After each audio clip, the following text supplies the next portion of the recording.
एक दिन हजरत मोहम्मद सल्लल्लाहु अलैहि वसल्लम जंगल के पास से गुजर रहे थे। तभी उन्होंने देखा कि एक यहूदी ने एक हिरण को बांध रखा है। जैसे ही उस हिरण की नजर नबी पाक सल्लल्लाहु अलैहि वसल्लम पर पड़ी, वह रोते हुए बोल पड़ा, या रसूल अल्लाह, या हबीब अल्लाह, आज सुबह मैं अपने बच्चों को छोड़कर खाने की तलाश में निकला था। उसी दौरान यह यहूदी आया और मुझे पकड़कर बांध दिया। सुबह से अब तक मैं यूं ही कायद हूं। या रसूल अल्लाह सल्लल्लाहु अलैहि वसल्लम, मेरे छोटे छोटे बच्चे हैं। सुबह से मैंने उन्हें दूध नहीं पिलाया। वह मुझे ना पाकर परेशान हो गए होंगे। शायद उनका गला दूध ना मिलने की वजह से सूख गया होगा। या रसूल अल्लाह सल्लल्लाहु अलैहि वसल्लम, मेरी आपसे इल्तिजा है कि आप मेरी मदद करें। मुझे मेरे बच्चों से मिलने और उन्हें दूध पिलाने की इजाजत दिला दें। हिरण्य की दर्द भरी गुजारिश सुनकर हजरत मोहम्मद सल्लल्लाहु अलैहि वसल्लम की आंखों से आंसू छलक पड़े। आपने उस यहूदी से फरमाया, ऐ यहूदी, तुमने इस मासूम हिरण्य को क्यों बांध रखा है? यहूदी ने जवाब दिया, मैंने इसका शिकार किया है। जंगल के जानवरों का शिकार करना जायज है, इसलिए इसे बांधा है। नबी ए अकरम सल्लल्लाहु अलैहि वसल्लम ने फरमाया, क्या तुम नहीं देख रहे कि यह एक मां है? इसके थन दूध से भरे हुए हैं। यह अपने बच्चों को दूध ना पिला पाने की वजह से परेशान है। इसे छोड़ दो ताकि यह अपने बच्चों को देख सके और उन्हें दूध पिला सके। यहूदी ने कहा, मैंने इसे बड़ी मेहनत से पकड़ा है, अब तुम्हारी बात मानकर इसे क्यों छोड़ दूं? हजरत मोहम्मद सल्लल्लाहु अलैहि वसल्लम ने नरमी से समझाते हुए फरमाया, इस मां हिरण को एक बार अपने बच्चों के पास जाने दो। वह उन्हें दूध पिलाकर और मिलकर वापस तुम्हारे पास लौट आएगी। यहूदी ने तंज से कहा, बांधा हुआ जानवर आज तक वापस आया है? क्या ऐसी कोई मिसाल है? अगर मैं इसे छोड़ दूं तो यह कभी नहीं लौटेगा। जब नबी पाक सल्लल्लाहु अलैहि वसल्लम ने देखा कि यहूदी किसी भी तरह से हिरण को छोड़ने के लिए तैयार नहीं है, तो आपने फरमाया, ऐ यहूदी, इस हिरण को आजाद कर दो। इसके बदले तुम मुझे बांध लो। अगर यह वापस ना लौटे तो तुम मुझे उम्र भर कैद में रख सकते हो। यहूदी ने कहा, ठीक है, एक शर्त पर मैं इसे छोड़ रहा हूं। अगर यह वापस ना आए तो मैं तुम्हें उम्र भर के लिए कैद कर लूंगा। आखिरकार यहूदी ने हिरण को छोड़ दिया और हजरत मोहम्मद सल्लल्लाहु अलैहि वसल्लम को बांध दिया। आजाद होते ही हिरण तेजी से जंगल की तरफ भाग गया। यहूदी दिल ही दिल में हंसते हुए सोचने लगा, हिरण अब कभी लौट कर नहीं आएगा। इस आदमी को मैं हमेशा के लिए कैद में रखूंगा। इससे बड़ा बेवकूफ मैंने पूरी दुनिया में नहीं देखा। एक जंगल के जानवर के लिए इसने अपनी जिंदगी दांव पर लगा दी। हिरण तेजी से अपने बच्चों के पास पहुंचा। बच्चों ने उसे देखकर हैरानी से पूछा, अम्मा, आप सुबह से कहां थीं? हम आपका इंतजार करते करते थक गए। बिना दूध के हमारा गला सूख गया है। क्या हो गया है कि आप हमें छोड़कर चली गई थीं? मां हिरण ने बच्चों को समझाते हुए कहा, मेरे प्यारे बच्चों, आज सुबह जब मैं तुम्हारे लिए खाने की तलाश में निकली थी तो एक यहूदी ने मुझे पकड़ लिया। वह मुझे बांध कर ले गया। फिर अल्लाह के प्यारे नबी सल्लल्लाहु अलैहि वसल्लम उस रास्ते से गुजरे।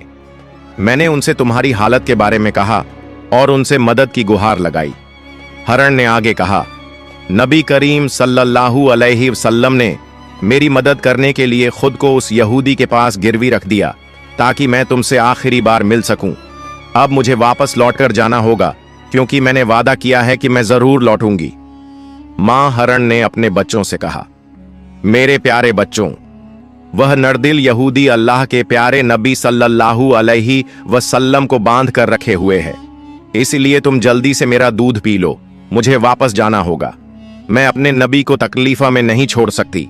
जब हिरण के बच्चों ने यह सुना कि उनकी मां नबी करीम सल्लल्लाहु अलैहि वसल्लम को यहूदी के पास गिरवी रखकर सिर्फ उनसे मिलने और दूध पिलाने आई है, तो वो रोते हुए बोले, अम्मा, आप कैसे सोच सकती हैं कि हम उस नबी के रहते हुए आपका दूध पिएंगे जिन्हें यहूदी ने कैद कर रखा है? नहीं, हम आपका दूध नहीं पी सकते। आप चलिए, हम भी आपके साथ चलेंगे। हम अल्लाह के नबी की तकलीफ सहन नहीं कर सकते। उसके बाद मां हिरण अपने बच्चों के साथ नबी करीम सल्लल्लाहु अलैहि वसल्लम के पास लौटने के लिए चल पड़ी। दूसरी तरफ जब हिरण के लौटने में थोड़ी देर हुई तो वह यहूदी तंज करते हुए नबी करीम सल्लल्लाहु अलैहि वसल्लम से कहने लगा, तुमसे ज्यादा बेवकूफ इंसान मैंने इस दुनिया में कभी नहीं देखा। एक जंगल के हरण के लिए तुमने खुद को मेरे पास गिरवी रख दिया। क्या तुम वाकई सोचते हो कि वह हरण वापस आएगा? कयामत तक वह हरण लौट कर नहीं आएगा और कयामत तक तुम मेरी कैद में रहोगे। यह सुनकर नबी करीम सल्लल्लाहु अलैहि वसल्लम ने बड़ी नरमी से कहा, ऐ यहूदी, थोड़ा सब्र करो, वह हरण जरूर लौट कर आएगा। अल्लाह की मर्जी से वह तुम्हारे पास वापस आ जाएगा। यहूदी हंसते हुए बोला, ऐ मोहम्मद, अपनी इन अलौकिक कल्पनाओं को छोड़ दो। मैं पूरे यकीन के साथ कह सकता हूं कि वह हरण कयामत तक वापस नहीं लौटेगी। इस तरह कुछ समय और बीत गया। यहूदी मन ही मन सोचने लगा, मोहम्मद को बंधक बनाकर मैं इसके साथियों से बहुत सारा धन वसूल करूंगा। क्या कभी कोई हरण इंसान की ममता के कारण लौट कर आया है? थोड़ी देर और बीतने के बाद यहूदी ने देखा कि न सिर्फ हरण लौट कर आ रही है, बल्कि उसके साथ उसके बच्चे भी हैं। यह देखकर वह हैरान रह गया। फिर नबी करीम सल्लल्लाहु अलैहि वसल्लम ने हरण से पूछा, ऐ हरण, तूने अपने बच्चों को साथ क्यों लाया? वादा तो यह था कि तू अकेले लौटेगी। मां हरण ने जवाब दिया, या रसूल अल्लाह, जब मैं अपने बच्चों के पास पहुंची और उन्हें बताया कि अल्लाह के प्यारे नबी सल्लल्लाहु अलैहि वसल्लम ने खुद को एक यहूदी के पास गिरवी रख दिया ताकि मैं तुमसे आखिरी बार मिल सकूं और तुम्हें दूध पिला सकूं, तो मेरे बच्चों ने रोते हुए कहा, अम्मा, आप कैसे सोच सकती हैं कि हम अल्लाह के नबी को बंधन में छोड़कर आपका दूध पिएंगे? नहीं, हम ऐसा कभी नहीं कर सकते। उसके बाद मेरे बच्चे भी मेरे साथ चल पड़े। मां हरण ने आगे कहा, अगर मेरी वजह से आपको किसी तरह की तकलीफ हुई हो तो मुझे माफ कर दीजिए। मैंने जाने अनजाने आपको परेशानी दी। फिर नबी करीम सल्लल्लाहु अलैहि वसल्लम ने यहूदी की तरफ देखा और फरमाया, ऐ यहूदी, देखो, तुम्हारा हरण लौट आया है। वह अकेला नहीं आया, बल्कि अपने बच्चों को भी साथ लेकर आया है। अब तुम इनका जो चाहो इस्तेमाल कर सकते हो। और एक बात याद रखो, मैं केवल इंसानों का नबी नहीं हूं, मैं जंगल के जानवरों, परिंदों और पूरी कायनात का नबी हूं। यह बात कहकर जब नबी करीम सल्लल्लाहु अलैहि वसल्लम जाने लगे तो वह यहूदी पीछे से पुकारते हुए बोला, या रसूल अल्लाह, या हबीब अल्लाह, वह हरण जो आपकी ममता में वापस लौट आया, मैं समझ गया कि आप अल्लाह के सच्चे नबी हैं। या रसूल अल्लाह, मुझे अपने हाथों से कलमा पढ़ाकर मुसलमान बना दीजिए। मुझे अब उस हरण की कोई जरूरत नहीं है। मैं उसे आपको सौंपता हूं और आपकी सेवा में अपनी जिंदगी गुजारना चाहता हूं। इसके बाद वह यहूदी नबी करीम सल्लल्लाहु अलैहि वसल्लम के हाथों पर कलमा पढ़कर मुसलमान हो गया। सुभान अल्लाह। एक और वाकया। एक दिन नबी करीम सल्लल्लाहु अलैहि वसल्लम अपने सहाबा के साथ एक मजलिस में तशरीफ फरमा थे। उसी वक्त एक गरीब बदू देहाती वहां आया। उसके हाथ में एक गोह गिरगिट घोसाप था जिसे उसने पकड़ा हुआ था। उसने सहाबा की तरफ इशारा करते हुए पूछा, यह शख्स कौन है? सहाबा ने जवाब दिया, यह अल्लाह के रसूल हैं, यह तमाम जहान के लिए नबी हैं। बदू ने कहा, मैं लात और उज्जा की कसम खाकर कहता हूं कि मैं इन्हें नबी नहीं मानता, लेकिन अगर मेरे हाथ में जो गोह है, अगर यह गिरगिट आपकी नबूवत की गवाही दे दे तो मैं आपको नबी मान लूंगा। उस बदुईन ने नबी करीम सल्लल्लाहु अलैहि वसल्लम की तरफ देखते हुए कहा, ऐ मोहम्मद, जब तक यह गिरगिट घोसाप आपकी नबूवत को नहीं मानेगा, मैं भी आपको नबी नहीं मानूंगा। नबी करीम सल्लल्लाहु अलैहि वसल्लम ने मुस्कुराकर उस बदुईन से फरमाया, ऐ बदुईन, सच्ची बात बताओ, अगर यह गिरगिट तुम्हारी बात मानकर मेरी नबूवत की गवाही दे दे तो क्या तुम यकीनन मुझ पर ईमान लाओगे? बदुईन ने जवाब दिया, अगर यह वाकई हुआ तो मैं निस्संदेह आपको नबी मान लूंगा और आप पर ईमान ले आऊंगा। तब अल्लाह के रसूल सल्लल्लाहु अलैहि वसल्लम ने फरमाया, तो फिर तुम इस गिरगिट को छोड़ दो। बदुईन ने हुक्म के मुताबिक गिरगिट को छोड़ दिया। फिर नबी करीम सल्लल्लाहु अलैहि वसल्लम ने गिरगिट को पुकारा, ऐ गिरगिट, हमारे पास आ और जवाब दे।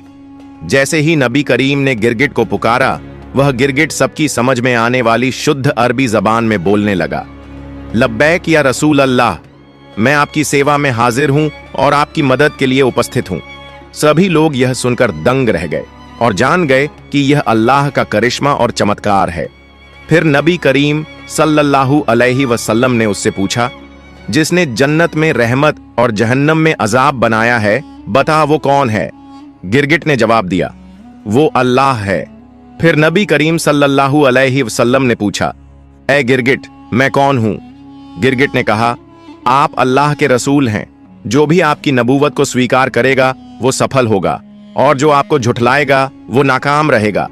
फिर नबी करीम सल्लल्लाहु अलैहि वसल्लम ने उस गरीब बदुईन की तरफ देखा और फरमाया, अब क्या तुम्हारे दिल में मेरी नबूवत के बारे में कोई संदेह बाकी है? बदुईन ने कहा, या रसूल अल्लाह, या हबीब अल्लाह, जिस गिरगिट ने आपकी नबूवत की गवाही दी है, उसके बाद शक करना मेरी औकात में नहीं है। ऐ अल्लाह के रसूल, मुझे मुसलमान बना दीजिए और मुझे आपकी सेवा का मौका दीजिए।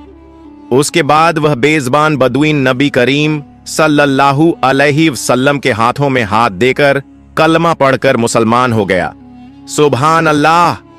एक दिन अब्बू जहल, अली आईबीएन मुगीरा और अकरमा आईबीएन अब्बू जहल जैसे काफिरों ने नबी करीम सल्लल्लाहु अलैहि वसल्लम से कहा, ऐ मोहम्मद, जो चांद आकाश में दिखाई दे रहा है, अगर तुम उसे 2 टुकड़ों में बांटकर दिखा सको तो हम तुम्हारे ऊपर ईमान लाएंगे और इस्लाम को स्वीकार कर लेंगे। अगर तुम उसे 2 टुकड़ों में बांटकर दिखा सको तो हम तुम्हारे ऊपर ईमान लाएंगे और इस्लाम धर्म स्वीकार कर लेंगे। तब नबी अकरम सल्लल्लाहु अलैहि वसल्लम ने उनसे पूछा, अगर मैं सच में आसमान के चांद को 2 टुकड़ों में बांटकर दिखा दूं तो क्या तुम मुझ पर ईमान लाओगे और अल्लाह को अपना रब मानोगे? उन्होंने कहा, पहले हमें चांद को 4 टुकड़ों में बांटकर दिखाओ। अगर तुम ये कर सको तो हम निश्चित ही तुम पर ईमान लाएंगे, अल्लाह को अपना रब मानेंगे और तुम्हें नबी के तौर पर स्वीकार करेंगे। तब नबी पाक सल्लल्लाहु अलैहि वसल्लम ने अपने रब अल्लाह रब्बुल आलमीन से दुआ की, ऐ अल्लाह, तू आसमान के चांद को 2 टुकड़ों में बांट दे। फिर अल्लाह ने अपने महबूब की दुआ कबूल कर ली। नबी अकरम सल्लल्लाहु अलैहि वसल्लम ने अपनी उंगली से चांद की तरफ इशारा किया और एक ही पल में चांद 2 टुकड़ों में बांट गया। चांद के दोनों टुकड़े इतने दूर दूर हो गए कि उनके बीच में हीरा पर्वत, माउंटेन ऑफ हीरा, नजर आने लगा। ये मंजर काफिरों ने अपनी आंखों से देखा। फिर नबी करीम सल्लल्लाहु अलैहि वसल्लम ने उनका नाम ले लेकर पुकारा, ऐ अबू जहल, तुम गवाह बनो। ऐ अली इब्ने मुगीरा, तुम गवाह बनो। ऐ राज इब्न आयल, तुम गवाह बनो। मैंने तुम्हारी शर्त के मुताबिक आसमान के चांद को 2 टुकड़ों में बांट दिया है। अब तुम लोग अपनी बात निभाओ, अल्लाह को रब मानो और मुझे नबी के तौर पर स्वीकार करो। मगर काफिर हंसते हुए कहने लगे, ओ मोहम्मद, अब तक हम ये समझते थे कि तुम्हारे पास सिर्फ इस धरती की चीजों पर जादू करने की ताकत है, लेकिन अब तो हम देख रहे हैं कि तुम आसमान के चांद पर भी जादू कर सकते हो। तुम्हारी तरह इतना बड़ा जादूगर हमने कभी नहीं देखा। और याद रखो, हम कभी किसी जादूगर को नबी नहीं मान सकते। हकीकत ये थी कि अल्लाह रब्बुल आलमीन ने उनके नसीब में ईमान का तोहफा लिखा ही नहीं था, इसलिए वो इतने बड़े चमत्कार को देखकर भी इस्लाम को स्वीकार न कर सके। इस खास मौजज़े के बारे में अल्लाह ने सूरत उल कमर में इरशाद फरमाया है, कयामत करीब आ गई है और चांद फट चुका है। एक और वाकया, एक मर्तबा जब नबी पाक सल्लल्लाहु अलैहि वसल्लम जंग से लौट रहे थे तो एक दरख्त की छांव में आराम फरमा रहे थे। उनकी तलवार पास में रखी थी। उसी वक्त उनका एक दुश्मन वहां आ गया। उसने तलवार उठा ली, म्यान कवर हटाया और सीधा नबी पर तान दी। फिर वो शख्स कहने लगा, ए मोहम्मद, अब बताओ तुम्हें मेरे हाथ से कौन बचाएगा? नबी अकरम सल्लल्लाहु अलैहि वसल्लम ने बड़े इत्मीनान और हिम्मत से जवाब दिया, मुझे अल्लाह बचाएगा। जैसे ही उसने ये सुना, उसका जिस्म कांपने लगा, हाथ पांव थरथराने लगे और डर के मारे तलवार उसके हाथ से गिर गई। फिर नबी पाक सल्लल्लाहु अलैहि वसल्लम ने तलवार उठाई और फरमाया, अब बताओ तुम्हें मेरे हाथ से कौन बचाएगा? अब वो शख्स कांपते हुए कहने लगा, अगर कोई इज्जतदार शख्स मेरी जान बख्श सकता है तो वही बचा सकता है। इस पर नबी ने फरमाया, जा, मैं तुम्हें माफ करता हूं और तुझे कोई नुकसान नहीं पहुंचाऊंगा। रसूलुल्लाह सल्लल्लाहु अलैहि वसल्लम की इस रहमत और अजीम इंसानियत को देखकर वो शख्स हैरान रह गया। वो अपने कबीले के पास लौट गया और कहने लगा, मैं ऐसे इंसान से मिला हूं जिसकी शफकत और बड़प्पन की कोई मिसाल नहीं है। ऐ मेरी कौम, आज से मैं तुमसे अलग हो रहा हूं। अब मैं उस शख्स के लिए अपनी जान भी कुर्बान कर सकता हूं। फिर वो शख्स नबी पाक सल्लल्लाहु अलैहि वसल्लम के पास वापस आया और अर्ज किया, या रसूलुल्लाह, मुझे मुसलमान बना दीजिए और मुझे आपके कदमों में सेवा करने का मौका दीजिए। फिर नबी अकरम सल्लल्लाहु अलैहि वसल्लम ने उसे कलमा पढ़ाया और वो शख्स मुसलमान हो गया। सुभान अल्लाह। प्यारे दोस्तों, एक दफा का जिक्र है, जब इस्लाम की दावत मदीना मुनव्वरा तक पहुंची तो सुमामा नाम का शख्स हजरत मोहम्मद सल्लल्लाहु अलैहि वसल्लम का बहुत बड़ा दुश्मन बन गया। उसने मुसलमानों को बहुत तकलीफें दी और इस्लाम को रोकने की बहुत कोशिशें की, लेकिन एक दिन वो मुसलमानों के हाथों गिरफ्तार हो गया। मुसलमानों ने उसे मदीना मुनव्वरा लाकर मस्जिद नबवी के एक स्तंभ से बांध दिया। रसूलुल्लाह सल्लल्लाहु अलैहि वसल्लम जब उसे बांधा हुआ देखकर पास आए तो फरमाया, अब तुम हमारे कब्जे में हो, बताओ तुम्हारे साथ क्या सुलूक किया जाए। सुमामा ने जवाब दिया, अगर आप मुझे कत्ल कर दें तो मैं वाकई इस सजा का हकदार हूं। अगर एहसान करके छोड़ दें तो मैं उस एहसान का शुक्र अदा करूंगा, और अगर आप फिदया माल लेना चाहें तो वो भी मैं देने को तैयार हूं। रसूलुल्लाह सल्लल्लाहु अलैहि वसल्लम ये सुनकर चले गए। दूसरे दिन फिर वही सवाल और वही जवाब। तीसरे दिन भी जब यही बातचीत हुई तो आपने सुमामा को माफ करके आजाद कर दिया। इस हुस्न अखलाक का सुमामा पर गहरा असर हुआ। वो मदीना के एक बाग में गया, नहाया और फिर वापस मस्जिद में आया। उस वक्त रसूलुल्लाह सल्लल्लाहु अलैहि वसल्लम मस्जिद में तशरीफ फरमा थे। सुमामा ने आकर कहा, ऐ मोहम्मद सल्लल्लाहु अलैहि वसल्लम, अब आपकी जात, आपका दीन और आपका शहर मुझे इस पूरी दुनिया में सबसे ज्यादा अजीज है। फिर उसने कलमा शहादत पढ़ा और इस्लाम कबूल कर लिया। उसने कहा, या रसूलुल्लाह, मैं उम्रा अदा करने जा रहा था, लेकिन आपके सहाबियों ने मुझे रास्ते में गिरफ्तार कर लिया। रसूलुल्लाह सल्लल्लाहु अलैहि वसल्लम ने उन्हें उम्रा पूरा करने की इजाजत दी। जब सुमामा मक्का पहुंचे तो कुफ्फार मक्का कहने लगे, सुमामा बेदीन हो गया। सुमामा ने कहा, नहीं, मैं बेदीन नहीं हुआ, बल्कि मैंने इस्लाम कबूल कर लिया है। अब याद रखो, जब तक रसूलुल्लाह सल्लल्लाहु अलैहि वसल्लम इजाजत नहीं देंगे, यमामा से मक्का को अनाज का एक दाना भी नहीं मिलेगा। सुमामा यमामा के रहने वाले थे और मक्का वालों का गुजारा उसी अनाज पर था। जब उन्होंने यमामा से अनाज रुकवा दिया तो मक्का वालों को बहुत मुश्किलें होने लगीं। अहले मक्का ने रसूलुल्लाह सल्लल्लाहु अलैहि वसल्लम से इस बात की शिकायत की। तब आपने हजरत सुमामा को हुक्म दिया कि अब दोबारा अनाज भेजना शुरू कर दो, और फिर उन्होंने ऐसा ही किया। एक और वाकया सुनिए। एक सहाबी ने रसूलुल्लाह सल्लल्लाहु अलैहि वसल्लम की खिदमत में हाजिर होकर अर्ज किया, या रसूलुल्लाह, जब आप हमारे सामने होते हैं तो दिलों में आपकी मोहब्बत लहरें मारती है। हम आपकी जियारत करके अपनी आंखों को ठंडक पहुंचाते हैं, लेकिन जन्नत में तो आप ऊंचे दर्जे में होंगे और हम निचले दर्जे में। अगर वहां आपकी जियारत न हो सकी तो हमें जन्नत का क्या लुत्फ मिलेगा। इसी वक्त जिब्रील अलैहिस्सलाम हाजिर हुए और खुशखबरी दी। रसूलुल्लाह सल्लल्लाहु अलैहि वसल्लम ने उस सहाबी को बुलाया और फरमाया, आदमी उसी के साथ होगा जिससे वो मोहब्बत करता है। सहाबा किराम कहते हैं, ईमान लाने के बाद हमें किसी और बात से उतनी खुशी नहीं हुई जितनी इस हदीस से हुई, क्योंकि अब हमें यकीन हो गया कि आखिरत में हमें हजरत मोहम्मद सल्लल्लाहु अलैहि वसल्लम का साथ मिलेगा। प्यारे दोस्तों, अगर आपको ये वीडियो पसंद आई हो तो इसे लाइक करें, चैनल को सब्सक्राइब करें और मिलते हैं अगली वीडियो में। फई अमानिल्लाह।